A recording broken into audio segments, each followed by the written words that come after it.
இப்போ கொடுக்க போகிறது முக்கியமான 3 மார்க்ஸ் மட்டும். இது ஒரு தடவைக்கு 2 தடவை கேட்டிங்க அப்படின்னா புரிஞ்சிடும். ஸோ இங்கிலீஷ் டு தமிழ் சொல்லியிருக்கேன், அது கேட்டுகிட்டே வாங்க. ப்ரொடெக்ட், அதாவது காப்பிரைட்ஸ்னால் என்ன அப்படின்னா, copyrights protect original literary, artistic and musical works giving creator exclusive rights to their use and distribution. அதுக்கப்புறம் ட்ரேட்மார்க்னா என்னென்னா, protect simple names and slogan used to identify goods of service, distinction them from others. பேட்டன்ட்னா என்ன அப்படின்னா, protects new invention giving inventors exclusive right to make use or sell their invention of a for a certain period அப்படின்றாங்க. So இதனுடைய answer என்ன அப்படின்னு பார்த்தீங்க அப்படின்னா, காப்புரிமை பாராட்டப்படும் இலக்கிய கலை மற்றும் இசைப்பணிகளை பாதுகாக்கிறது, படைப்பாளிகளுக்கு பயன்படுத்துவதில் விநியோகிப்பதிலும் தனிப்பட்ட உரிமைகளை வழங்குகிறது. அதுதான் காப்பிரைட்ஸ்ன்றது. அதுக்கப்புறம் ட்ரேட்மார்க் அப்படின்னா வர்த்தக சின்னம் அப்படின்னா என்னென்னா, பொருட்கள் அல்லது சேவைகளை அடையாளம் காணவும் வேறுபடுத்தவும் பயன்படுத்தப்படும் சின்னங்கள், பெயர்கள் மற்றும் ஸ்லோகன்களை பாதுகாக்கிறது அப்படின்றாங்க. அதுக்கப்புறம் பேட்டன் அப்படின்னா என்ன அப்படின்னு பார்த்தீங்கன்னா, புதிய கண்டுபிடிப்புகளை பாதுகாக்கிறது, கண்டுபிடிப்புகளுக்கு அவர்களின் கண்டுபிடிப்பை பயன்படுத்தவும் விற்கவும் தனிப்பட்ட உரிமையை ஒரு குறிப்பிட்ட காலத்திற்குள் வழங்குகிறது. இதுதான் இந்த மூணுமே. காப்பிரைட்ஸ்னா என்ன, ட்ரேட்மார்க்னா என்ன, பேட்டன்னா என்ன அப்படின்றது கொடுத்துருக்கேன். நெக்ஸ்ட்டு அதுக்கப்புறம் பாரிஸ் கன்வென்ஷன் அப்படின்னு கேட்டிருப்பாங்க. அதுவும் 3 மார்க் கொஸ்டின். அது என்னென்னா, பாரிஸ் கன்வென்ஷன் அப்படின்றது என்னென்னா, பாரிஸ் உடன்படிக்கை என்பது 1883ஆம் ஆண்டில் நிறுவப்பட்ட ஒரு சர்வதேச உடன்படிக்கையாகும். இது உறுப்பினர் நாடுகளில் உள்ள அறிவுசார் சொத்துக்கள் உரிமைகளை பாதுகாக்க ஒரு கட்டமைப்பை வழங்குகிறது. அதனுடைய நோக்கம் என்னென்னா, கண்டுபிடிப்பாளர்கள் மற்றும் படைப்பாளர்கள் உறுப்பினர் நாடுகளில் உள்ள அனைத்து நாட்களிலும் காப்புரிமைகள், வர்த்தக மதிப்பெண்கள், தொழில்சார் வடிவமைப்புகள் மற்றும் பிற அறிவுசார் சொத்துக்களுக்கு சமமான பாதுகாப்பை பெறுவதை உறுதி செய்ய இதன் நோக்கம் அப்படின்றாங்க. இதில் என்ன முக்கிய அம்சங்கள் கொடுத்துருக்காங்கன்னா, ஒவ்வொரு உறுப்பினர் நாடும் தனது குடிமக்களுக்கு வழங்கும் பாதுகாப்பை போலவே வெளிநாட்டு குடிமக்களுக்கு வழங்கப்படும்.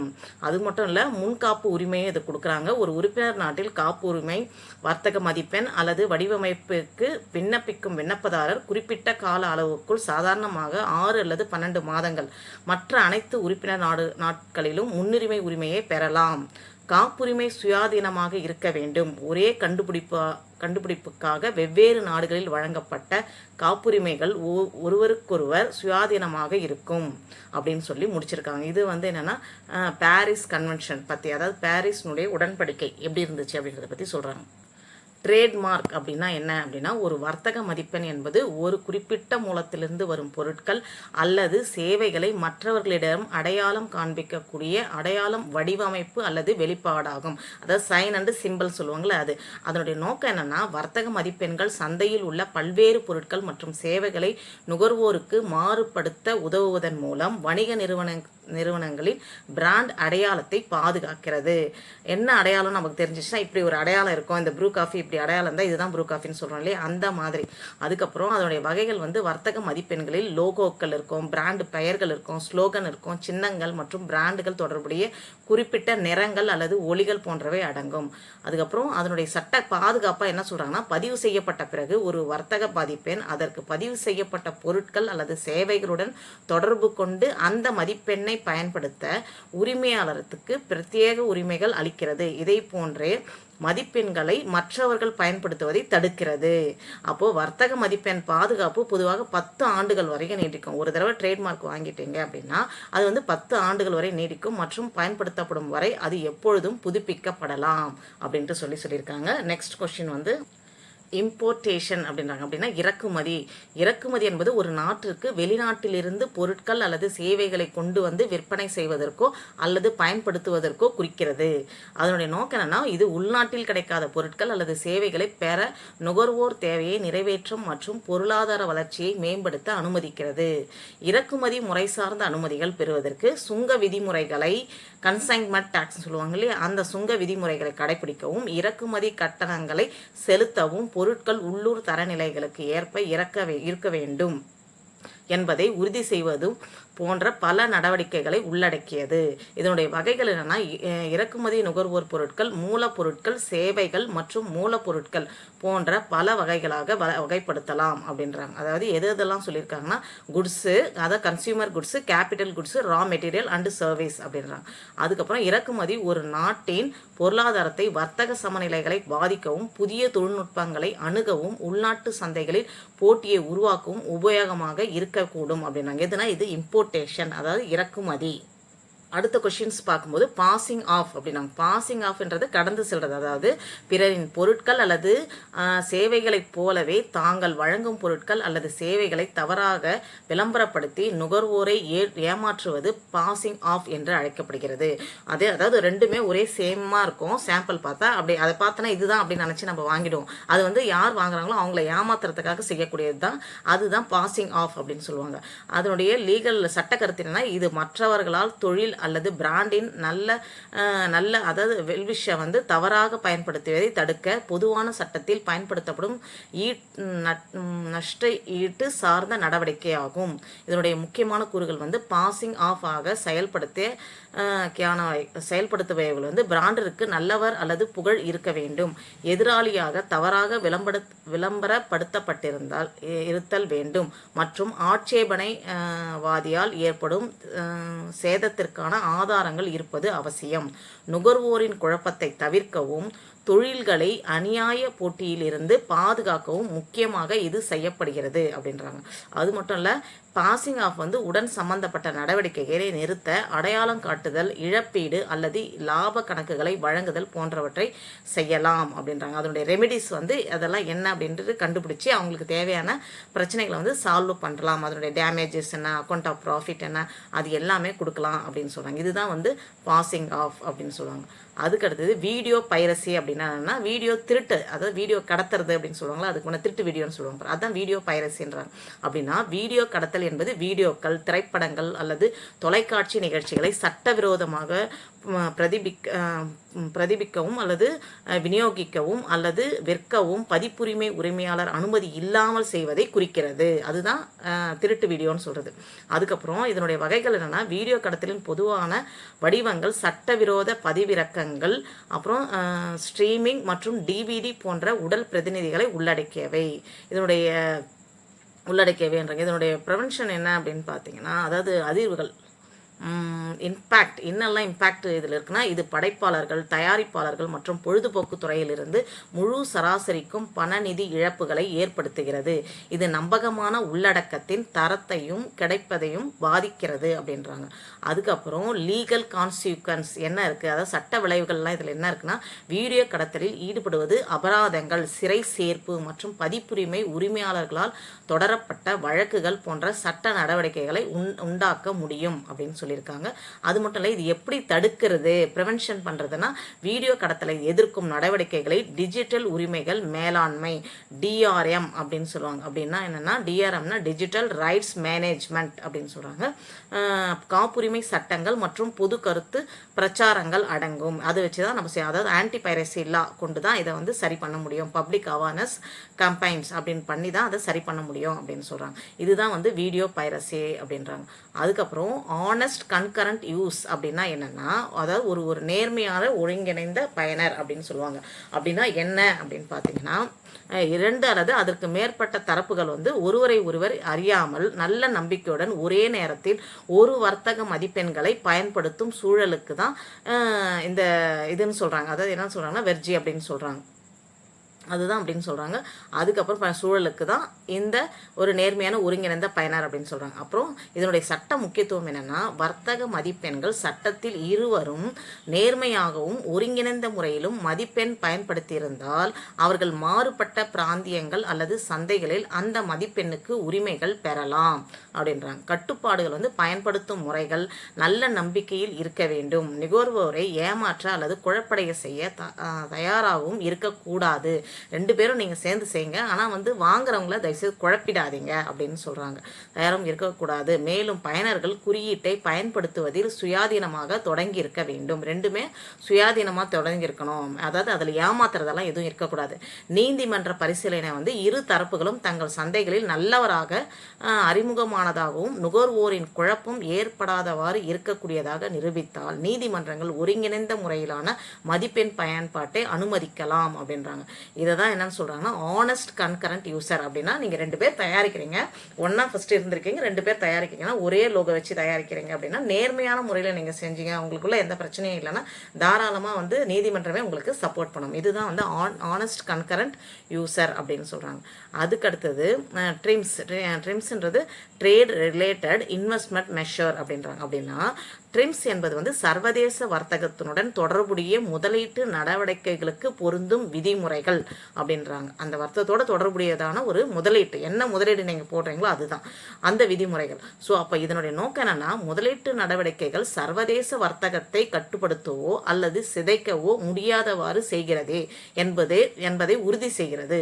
WTO ஒப்பந்தம் ட்ரிம்ஸை 1995ஆம் ஆண்டில் அமலுக்கு வந்த உலக வர்த்தக அமைப்பு WTO. இது 2 தான் வந்துச்சு. எப்போன்னா ட்ரிம்ஸை 1995ஆம் ஆண்டில் அமலுக்கு வந்த உலக வர்த்தக அமைப்புக்கு, அதாவது WTO கீழே ட்ரிம்ஸ் ஒப்பந்தம் ஆட்சி செய்கிறது. அப்போது WTOக்கு கீழே தான் ட்ரிம்ஸ் வந்து ஆட்சி செய்கிறது.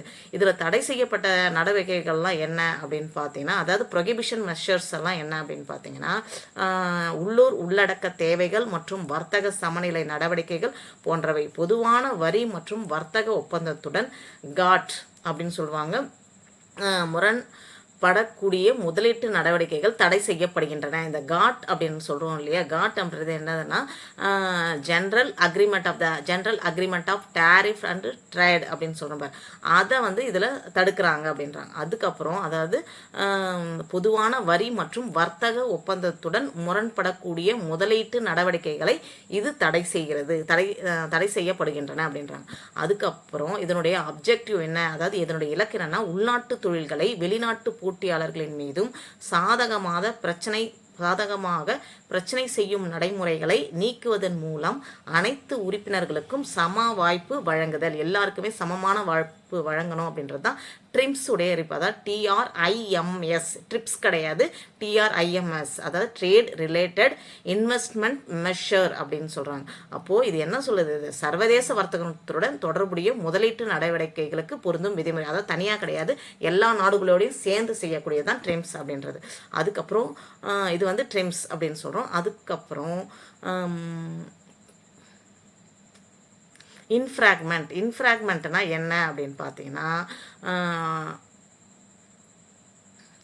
இன்ஃப்ராக்மெண்ட்டுடைய டெஃபினேஷன் என்ன அப்படின்னா, அதாவது பணி அறிக்கை அர்த்தம் பதிவு செய்யப்பட்ட வர்த்தக அடையாளத்தை அனுமதியின்றி பயன்படுத்துவது, அது குழப்பத்தை ஏற்படுத்துதல் அல்லது வர்த்தக அடையாளம் உரிமையாளரின் உரிமைகளை பாதிக்கிறது.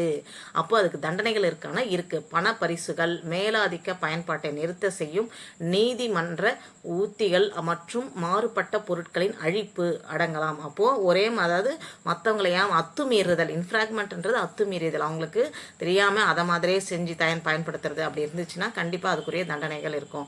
அதுக்கப்புறம் ஃபால்ஸ் ரெப்ரசன்டேஷன் அப்படின்னா என்னன்னா தவறான பிரதிநிதித்துவம். அதனுடைய அர்த்தம் என்னன்னா வர்த்தக அடையாளத்தின் பதிவு நிலை அல்லது உரிமையை தவறாக பிரதிநிதித்துவப்படுத்துதல் அப்படின்னாங்க. இதுக்கு ஏதாவது தண்டனை இருக்கான்னா தவறான பேச்சுக்கள் அல்லது ஏமாற்று நடைமுறைகள் மீது அபராதங்கள் அல்லது சிறை தண்டனை வழங்கப்படும் அப்படின்றாங்க. அதுக்கப்புறம் அடுத்த கொஸ்டின், அன்ஆத்தரைஸ்டு யூஸ் அப்படின்னா என்ன அப்படின்னா, அன்ஆத்தரைஸ்ட்னா அனுமதியற்ற பயன்பாடு, அவங்களுடைய அனுமதி இல்லாமல் நம்ம பயன்படுத்துறது அதுதான். அப்போது உரிமையாளரிடமிருந்து சரியான அனுமதி அல்லது உரிமை இல்லாமல் வர்த்தக அடையாளத்தை பயன்படுத்துதல். அப்போது இதனுடைய தண்டனைகள் ஏதாவது இருக்கா, அவங்க கிட்ட கேட்காமே நம்ம பயன்படுத்தினா அன்ஆத்தரைஸ்டு யூசர், அதாவது அவங்கள கேட்காமே நம்ம பயன்படுத்த ஏதாவது தண்டனை இருக்கான்னா அபராதங்கள் மற்றும் அனுமதியற்ற பயன்பாட்டை நிறுத்த உத்திகள். அப்படி அவங்களை கேட்காம நீங்கள் செஞ்சுருந்தீங்கன்னா அதை வந்து ஸ்டாப் பண்ணிடுவாங்க, தண்டனைகளும் உங்களுக்கு இருக்குது அப்படின்றாங்க. அதுக்கப்புறம் அஃபென்சஸ் ரிலேட்டிங் டு ரிஜிஸ்டர் அப்படின்றாங்க. அப்படின்னா என்னென்னா பதிவுக்கான குற்றங்கள். அந்த பதிவுக்கான குற்றங்கள் என்னென்னா வர்த்தக அடையாள பதிவில் தவறான நுழைவுகள் அல்லது விளக்கங்கள். இதுக்கு ஏதாவது தவறான இது இருந்துச்சு அப்படின்னா அதுக்கு தண்டனை என்ன கொடுத்துருக்காங்கன்னா சட்ட நடவடிக்கைகள் எடுத்து கொள்ளப்படலாம். இது அபராதங்கள் அல்லது சிறை தண்டனையை ஏற்படுத்தலாம் அப்படின்றாங்க. Offences relating to the register, அதாவது fraudulent entries of omission in the trademark register. இதுக்கு பெனால்ட்டி வந்து legal action may be taken resulting in fines or impression அப்படின்ட்டு சொல்லி முடிச்சிருக்காங்க. அதுக்கப்புறம் இதில் எதெல்லாம் வந்து எக்ஸப்ஷன் டு காப்பிரைட் இன்ஃப்ராக்மெண்ட் அப்படின்றாங்க. அப்படின்னா காப்புரிமை, அதாவது காப்பிரைட்ன்றது காப்புரிமை தானே. எக்ஸப்ஷன்னா எதெல்லாம் விலக்குகள், இன்ஃப்ராக்மெண்ட்னா மீறல். அப்போது காப்புரிமை மீறலுக்கான விலக்குகள் என்னென்ன இருக்குது அப்படின்னா நியாயமான பயன்பாடு, ஃபேர் யூஸ் இருக்குது. அது வந்து விமர்சனம், கற்பித்தல் போன்றவற்றுக்கு வரம்பான பயன்பாடு. அடுத்தது வந்து எஜுகேஷ்னல் யூஸ் இருக்குது. கல்வி பயன்பாடு வந்து கல்வியிடங்களில் பயன்படுத்துதல். மூன்றாவது வந்து பேரடி அப்படி, அதாவது ஹூமரிஸ் இமிட்டேஷன் அப்படின்னா பேரடின்றது நகைச்சுவையான காலைமான் படைப்புகள், நகைச்சுவையான படைப்புகள் அப்படின்றாங்க. அதுக்கப்புறம் பப்ளிக் டொமைன் அப்படின்னு பார்க்கும்போது ஒர்க்ஸ் ஃப்ரீ ஆஃப் காப்பிரைட் அப்படின்னா பொது உரிமைனா காப்புரிமையிலிருந்து படைப்புகள். அப்புறம் நூலக பயன்பாடு, லைப்ரரி யூஸ்க்கும் பயன்படுத்துகிறாங்க. அது எதுனா நூலகங்களில் பாதுகாப்பு மற்றும் ஆய்வு. அப்போ இது எல்லாமே எக்ஸப்ஷன், காப்புரிமை மீறலுக்கான விலக்குகள். மீறுறீங்க அதனால் இதெல்லாம் மீறலாம், தவறு கிடையாது அப்படின்றாங்க. எது எதுலன்னு கொடுத்துருக்காங்கன்னா ஃபேர் யூஸு, அதாவது நியாயமான பயன்பாடு. ரெண்டாவது எஜுகேஷ்னல் யூஸு. மூன்றாவது பேரடி. அதுக்கப்புறம் பப்ளிக் டொமைனு, லைப்ரரி யூஸ். இந்த அஞ்சுத்துக்குமே நீங்கள் வந்து பயன்படுத்தலாம், அது வந்து தப்பு கிடையாது, காப்பிரைட்ஸ் எல்லாம் எதுவும் பண்ண மாட்டாங்க அப்படின்னு சொல்லியிருக்காங்க.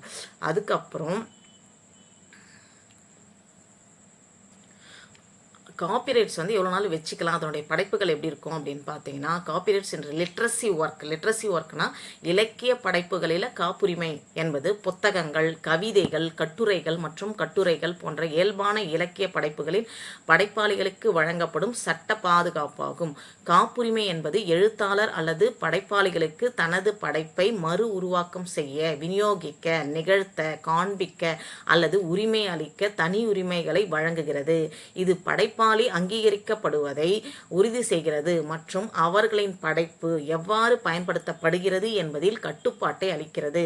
காப்புரிமை பாதுகாப்பு பொதுவாக எழுத்தாளரின் வாழ்நாளில் ப்ளஸ் சில ஆண்டுகளுக்கு, உதாரணமாக 70 ஆண்டுகள் வரை நீடிக்கிறது அப்படின்றாங்க. Example 70 years after his thus death அப்படின்றாங்க. அது வரைக்குமே 70 ஆண்டுகள் வரைக்கும் அது இருக்கலாம் அப்படின்றாங்க. அதுதான் சொல்கிறாங்க copyright in literacy work refers to the legal protections granted to the creators of original literacy works such as books, poems, articles and essay. Copyright gives the author or creator the exclusive right to reproduce, distribute, perform, display or license their work. It ensures that their creator is recognized and can control how their work is used. Copyright protection typically lasts for the lifetime of the author plus a certain number of years.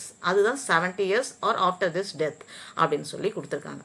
அதுக்கு அடுத்தது இப்போ வந்து இரட்டை ஒப்பந்தம் சொல்லுவாங்க இல்லையா, பாரிஸில் இரட்டை ஒப்பந்தம் அப்படின்னா என்னென்னா என்பது 2 அல்லது அதற்கு மேற்பட்ட தரப்புகளுக்கு டபுள் கான்ட்ராக்ட் சொல்லுவாங்க பாருங்கள். அது வந்து என்பது 2 அல்லது அதற்கு மேற்பட்ட தரப்புகளுக்கு இடையிலான ஒப்பந்தம் அல்லது புரிதலை குறிக்கிறது. இது பேச்சுவார்த்தைகள், கூட்டாண்மைகள் அல்லது ஒத்துழைப்புகள் தொடர்பான சூழல்களில் பெரும்பாலும் பயன்படுத்தப்படுகிறது. இதில் உட்பட்ட தரப்புகள் உடன்படிக்கை அல்லது நிபந்தனைகளை ஏற்றுக்கொண்டுள்ளனர் என்பதை குறிக்கிறது அப்படின்றாங்க. அதுக்கப்புறம் இதுதான் அக்ரிமெண்ட், டபுள் அக்ரிமெண்ட் அப்படின்னு சொல்லுவாங்க. அதுக்கு அடுத்தது காப்பிரைட்ஸ்னா காப்பிரைட்ஸ் வந்து ப்ரொடெக்ட் த ஒரிஜினல் லிட்ரஸி, ஆர்டிக்ஸ் and musical work, giving creators, அப்புறம் exclusive right to their use and distribution. ட்ரேட்மார்க்ன்றது ப்ரொடெக்ட் பண்ணுறது, simple, names and slogan used to identify goods. அதனுடைய சிம்பிள், ஸ்லோகன் என்ன, அதை எப்படி ஐடென்டிஃபை பண்ணுறது, அதனுடைய நேம் என்ன ஸ்லோகன் வச்சுருக்காங்க, அவங்க எப்படி சர்வீஸ் பண்ணுறாங்க, அது எல்லாமே கொடுக்கறது தான் ட்ரேட்மார்க், வர்த்தக முத்திரைன்னு சொல்லுவோம். அதே வந்து பேட்டன்ட் அப்படின்றது ப்ரொடெக்ட் பண்ணுறது, எது புதுசாக கண்டுபிடிக்கிறாங்களோ அந்த நியூ இன்வென்ஷனை ப்ரொடெக்ட் பண்ணுறது. Give inventor exclusive right to make use and sell their invention for the certain period ஒரு குறிப்பிட்ட பீரியடில் கொடுக்குது அப்படின்னா, அதாவது புதிய கண்டுபிடிப்புகளை பாதுகாக்குது, கண்டுபிடிப்பாளர்களுக்கு அவர்களின் கண்டுபிடிப்பை பயன்படுத்தவும் விற்கவும் தனிப்பட்ட உரிமையை ஒரு குறிப்பிட்ட காலத்திற்குள்ளே வழங்குறது அப்படின்றாங்க. இதுதான் வந்து காப்பிரைட்ஸ்னா என்ன, ட்ரேட்மார்க்னா என்ன, பேட்டன்ட்னா என்ன அப்படின்னு சொல்கிறாங்க. அடுத்தது பாரிஸ் மாநாடு, அதாவது பாரிஸ் கன்வென்ஷன். அது எப்போ ஸ்டார்ட் பண்ணாங்கன்னா, எதுக்கு ஸ்டார்ட் பண்ணியிருக்காங்கன்னா, தொழில்துறை சொத்துக்களை பாதுகாப்பதற்கான பாரிஸ் மாநாடு மார்ச் வந்து 20 1883 வந்து பிரான்சில் பாரிஸில் கையெழுத்தானது. இது முதல் அறிவுசார் சொத்து ஒப்பந்தங்களில் ஒன்றாகும். இந்த மாநாட்டில் 173 ஒப்பந்த உறுப்பு நாடுகள் உள்ளன. எந்த ஒரு ஒப்பந்த மாநிலத்தின் காப்புரிமைகள் உட்பட்ட அறிவுசார் சொத்துக்கள் மாநாட்டில் பங்கேற்கும் பிற மாநிலங்களின் நாட்டினருக்கும் அணுகக்கூடியவை என்பதை இந்த மாநாடு வழங்குகிறது. அப்போ பாரிஸ் மாநாட்டில் எப்போ ஸ்டார்ட் பண்ணாங்கன்னா, மார்ச் 20 1883 ஆரம்பித்தாங்க. இது எந்த ஊர்லன்னா, பிரான்ஸில் வந்து பாரிஸ் என்ற இடத்துல தான் போய் கையெழுத்து போட்டாங்க. அதுக்கப்புறம் இது 173 கண்ட்ரிஸ் வந்து இதில் ஒப்பந்த நாடுகளாக இருக்கிறது அப்படின்னு சொல்கிறாங்க. இது எதுக்குன்னா, அறிவுசார் சொத்துக்கள் தான் இதில் பங்கேறதுக்காக அப்படின்னு சொல்லிட்டு போட்டிருக்காங்க. அதாவது இண்டஸ்ட்ரியல் எதுக்கு பார்த்தீங்கன்னா, ப்ரொடெக்ஷன் ஆஃப் இண்டஸ்ட்ரியல் ப்ராப்பர்ட்டி அப்படின்னு சொல்லியிருக்காங்க. அதுக்கப்புறம் GATT ஒப்பந்தம் அப்படி எதுக்கு கொடுத்துருக்காங்க, அக்ரிமெண்ட்டு அப்படின்னு பார்த்தீங்கன்னா, 1947 ஆண்டு ஜெர்மனியில் உள்ள ஜெனீவாவில் தான் சுங்கவரி மற்றும் வர்த்தகத்தின் பொது ஒப்பந்தம் GATT வந்து முதலில் கையெழுத்தானது. இந்த ஒப்பந்தம் வர்த்தகம் செய்யப்படும் பொருட்களின் மீதான கட்டணங்களை ஒழுங்குபடுத்துகிறது மற்றும் குறைக்கிறது மற்றும் வழங்குவதன் முதல் உறுப்பு நாடுகளுக்கு இடையே தடையற்ற வர்த்தகத்தை ஊக்குவிக்கும் ஒரு சர்வதேச மன்றத்தை வழங்க வடிவமைக்கப்பட்டுள்ளது. வர்த்தகம் மோதல்களை தீர்ப்பதற்கான பொதுவான வழிமுறைகளை GATT வந்து 110க்கும் மேற்பட்ட ஒப்பந்தங்கள் இதில் இருக்குது. அதாவது 110க்கும் மேற்பட்ட கான்ட்ராக்டிங் மெம்பர்ஸ் வந்து கண்ட்ரிஸ் 110 கான்ட்ராக்டிங் மெம்பர் கண்ட்ரிஸ் வந்து இதில் பதிவாயிருக்காங்க. அப்போ இதில் என்ன சொல்லியிருக்காங்கன்னா, GATTன்றது the general agreement of tariff ட்ரேடுன்றாங்க. அப்புறம் ஜெனீவாவில் ஜெர்மனியில் இந்த இயர் வந்து சைன் பண்ணாங்க, 1947 சைன் பண்ணாங்க.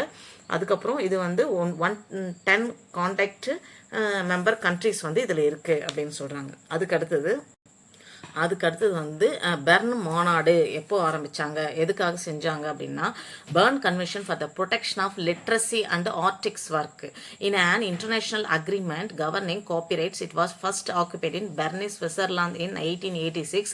The convention required signature to recognize the copyright of works of author from other signature countries. In the same way, it recognized the copyright of its own national அப்படின்றாங்க. அதாவது Berne மாநாடு வந்து இலக்கியம் மற்றும் கலைப்படைப்புகளை பாதுகாப்பதற்கான Berne மாநாடு என்பது பதிப்புரிமையை நிர்வகிக்கவும் ஒரு சர்வதேச ஒப்பந்தமாகும். இது முதலில் 1887 சுவிட்சர்லாந்தில் உள்ள பெர்னில் ஏற்றுக்கொள்ளப்பட்டது.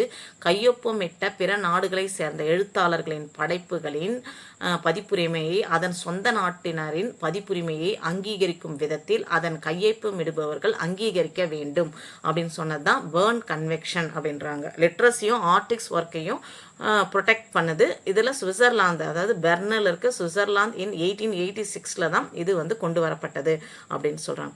அதுக்கப்புறம் ட்ரிப்ஸுடைய அக்ரிமெண்ட் எப்போ கொண்டு வந்தாங்க அப்படின்னு பார்த்தீங்கன்னா, அதாவது ட்ரிப்ஸுடைய அக்ரிமெண்ட்னா அறிவுசார் சொத்துரிமையுடைய அந்த அறிவுசார் சொத்துரிமையா trade related intellectual property act அதனுடைய அக்ரிமெண்ட்டை எப்போ கொண்டு வந்தாங்க அப்படின்னா, அறிவுசார் சொத்துரிமைகளின் வர்த்தக தொடர்பான அம்சங்களுக்கான ஒப்பந்தம் ட்ரிப்ஸ் என்பது உலக வர்த்தக அமைப்பால் நிர்வகிக்கப்படும் ஒரு சர்வதேச ஒப்பந்தமாகும். இது பல வகையான அறிவுசார் சொத்துக்களுக்கான குறைந்தபட்ச தரநிலைகளை அமைக்கிறது. அறிவுசார் சொத்துரிமைகளுக்கு உறுப்பு நாடுகள் வலுவான பாதுகாப்பை வழங்குவதற்கு ட்ரிப்ஸ் தேவைப்படுகிறது. இது 1994 காட்டில் உருகுவே சுற்று முடிவில் பேச்சுவார்த்தை நடத்தப்பட்டது அப்படின்னு சொல்லி இது முடிச்சிருக்காங்க. உருகுவேல் நடத்துனாங்களே அப்போ வந்து இந்த பேச்சுவார்த்தை நடந்து முடிஞ்சிச்சு அப்படின்ட்டு சொல்கிறாங்க. இதுதான் வந்து ட்ரிப்ஸுடைய அக்ரிமெண்ட். அடுத்து வந்து யுனிவர்சல் காப்பிரைட் கன்வென்ஷன் அப்படின்றாங்க. அப்படின்னா உலகளாவிய பதிப்புரிமை மாநாடு. Universal copyright convention UCC was adopted at Geneva 6 September வந்து 1952 and revised at Paris 24 July 1971. UCC is one of the principal international convention protection copyright. It was developed by UNESCO, the UCC ensured that international protection was available to author even in countries and that would not become parties to the Berne Convention அப்படின்றாங்க. அப்படின்னா உலகளாவிய பதிப்புரிமை மாநாடு வந்து universe காப்புரிமை மாநாடு UCC ஜெனீவாவில் 6 September 1952 ஏற்றுக்கொள்ளப்பட்டது மற்றும் 24 ஜூலை 1971 பாரிஸில் திருத்தப்பட்டது. ஃபர்ஸ்ட் 1952 ஜெனீவாவில் ஆரம்பிச்சு 1900 செப்டம்பர் 6 செப்டம்பர் 1952 பாரிஸில் ஆரம்பிச்சாங்க. 24 ஜூலை வந்து 1971 வந்து, அதாவது 20 வருஷம் 19 வருஷம் கழிச்சு பாரிஸில் வந்து திருத்தப்பட்டது. UCC என்பது பதிப்புரிமையை பாதுகாக்கும் முக்கிய சர்வதேச மரபுகளில் ஒன்றாகும்.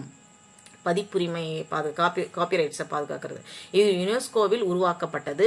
பெர்ன் மாநாட்டில் பங்கேற்காத நாடுகளில் கூட ஆசிரியர்களுக்கு சர்வதேச பாதுகாப்பு கிடைப்பதை UCC உறுதி செய்கிறது அப்படின்றாங்க. இது எல்லாமே 3 மார்க் கொஷின், முக்கியமான 3 மார்க் கொஷின்ஸ் கொடுத்துருக்கேன். இதையும் படிச்சுக்கோங்க. அவ்வளோதான். So thank you viewers.